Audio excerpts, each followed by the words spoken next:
Hola, buenos días, mi nombre es Carola Carrero y hoy les voy a hablar sobre la distribución F, la definición y sus características.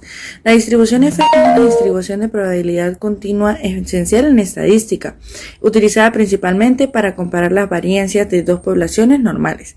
Las características principales son la no negativa, que solo toma valores mayores o iguales a 0, la simétrica a la derecha, que la curva no es simétrica, sino que tiene una cola larga hacia la derecha, dependencia de grados de libertad. La forma de la distribución varía significativamente con los valores de 1 y de 2. A medida que los grados de libertad aumentan, la distribución tiende a ser más simétrica y se aproxima a una distribución normal. Y su uso principal es la base para el análisis de varianza y para la prueba de hipótesis de igualdad de varianzas entre dos poblaciones.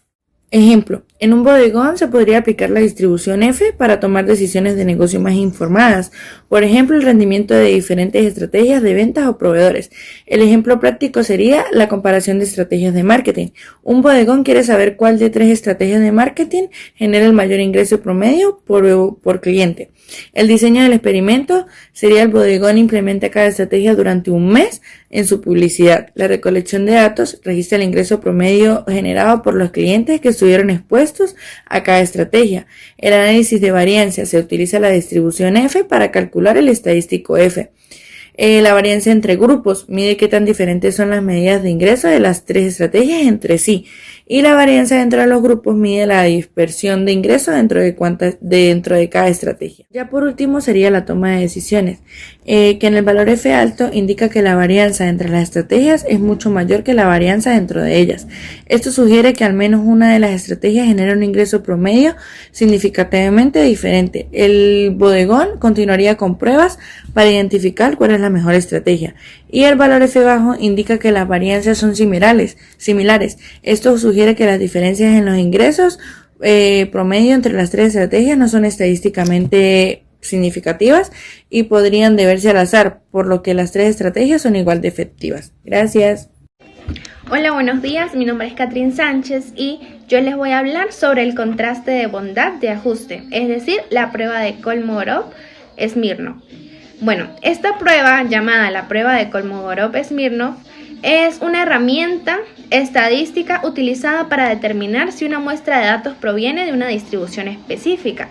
Esta prueba es especialmente útil en el análisis de datos, ya que no requiere suposiciones sobre la distribución de los datos, lo que hace que sea muy versátil. Como concepto básico sobre esta prueba, hace la comparación sobre la función de distribución empírica de la muestra con la distribución acumulativa de la distribución teórica que se está evaluando. Se calcula la mayor diferencia absoluta entre estas dos funciones, conocida como estadístico KS. Haciendo ejemplo, en un bodegón, que es en lo que estamos basando nuestro trabajo, entonces podemos imaginar que estamos analizando la distribución de tamaños de frutas en un bodegón. Entonces suponemos que queremos comprobar si los tamaños de las frutas siguen una distribución normal. Necesitamos primero hacer una recolección de datos. O sea, medimos los tamaños de las frutas y así recopilamos los datos en una muestra. Luego sacamos la hipótesis. Está la hipótesis nula, que son los tamaños de las frutas que siguen una distribución normal. También la hipótesis alternativa, que son los tamaños de las frutas cuando no siguen una distribución normal. Como tercer paso está el cálculo de la FDE. Es decir, a partir de la muestra calculamos la función de distribución empírica. Como cuarto paso tenemos la definición FDA. Definimos la función de distribución acumulativa de la distribución normal. Como quinto paso está el cálculo estadístico KS, que es donde comparamos FDE con la FDA y determinamos el valor máximo de la diferencia. Como sexto paso tenemos el valor crítico, que es donde utilizamos las tablas de la prueba KS para encontrar el valor crítico correspondiente al nivel de significancia elegido, por ejemplo 0.05. Como séptimo paso tenemos la decisión. Si el estadístico KS es mayor que el valor crítico, entonces rechazamos la hipótesis nula, lo que indica que los tamaños de las frutas no siguen una distribución normal.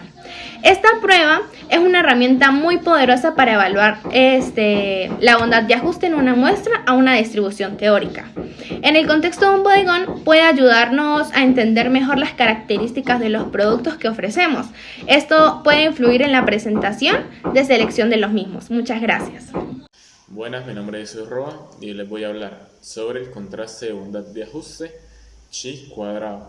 ¿Qué es? La prueba de bondad de ajuste chi cuadrado es una prueba estadística de hipótesis que se utiliza para determinar si una muestra de datos se ajusta a una distribución de probabilidad específica y se compara las frecuencias observadas en los datos con las frecuencias que se esperarían según el modelo teórico o la hipótesis nula.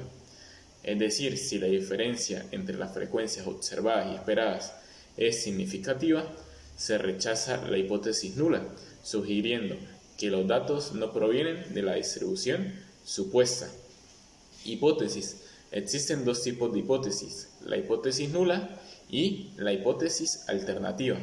La hipótesis nula es donde no existe una diferencia significativa entre las frecuencias observadas y las esperadas, es decir, que es donde la muestra proviene de la población con la distribución especificada. Y la hipótesis alternativa es donde existe una diferencia significativa entre las frecuencias observadas y las esperadas, es decir, que la muestra no se ajusta a la distribución especificada. Hola, ¿qué tal? Yo soy Ronaldo y les voy a hablar sobre el contraste de bondad por ajuste chi cuadrado. Empecemos por cómo funciona el cálculo.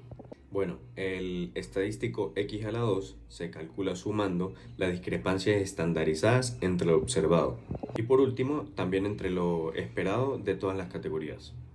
La lógica nos dice que la fórmula mide la desviación entre los cuadrados, la desviación al cuadrado. Luego la divide entre la frecuencia esperada para así de esta manera dar menos peso a las discrepancias obtenidas. Es importante resaltar que todas las categorías deben ser mayores a 5 para poder calcular. Y como último paso del cálculo, ahí debemos comparar el x2 calculado con el valor crítico. El valor crítico de la misma distribución chi cuadrado, para posteriormente usar un nivel de significancia y los grados de libertad. Para el ejemplo de la bodega venezolana podemos utilizar una bodega que vende 3 tipos de galleta: María, galleta de soda y galleta rellena. Generamos la siguiente hipótesis y decimos que los productos se venden en una proporción esperada de María en un 50%, soda en un 30% y rellena en un 20%. Como hipótesis nula podemos decir que la distribución alcanza la proporción esperada. Y como hipótesis alternativa vamos a decir que la distribución no se ajusta a la proporción esperada. Primero ahora recolectamos los datos y observamos que se vendieron 100 paquetes de galletas en total, que fueron 62 de galleta María, 24 de galletas de soda y por último 14 paquetes de galleta rellena. Ahora aplicamos nuestra fórmula y obtenemos que x al cuadrado será igual a 5.88. Restando las categorías con el margen podemos obtener que los grados de libertad es igual a 2 y luego obtenemos que el valor crítico es 5,991 y podemos tomar una decisión. Ya dado a que x a la 2 es menor que el valor crítico, podemos decir que no se rechaza la hipótesis nula, pero tampoco se alcanza esos porcentajes con precisión. Es decir, que las ventas observadas se alcanzan en un 95% de confianza a los resultados esperados. ¿Cómo podemos observar esto?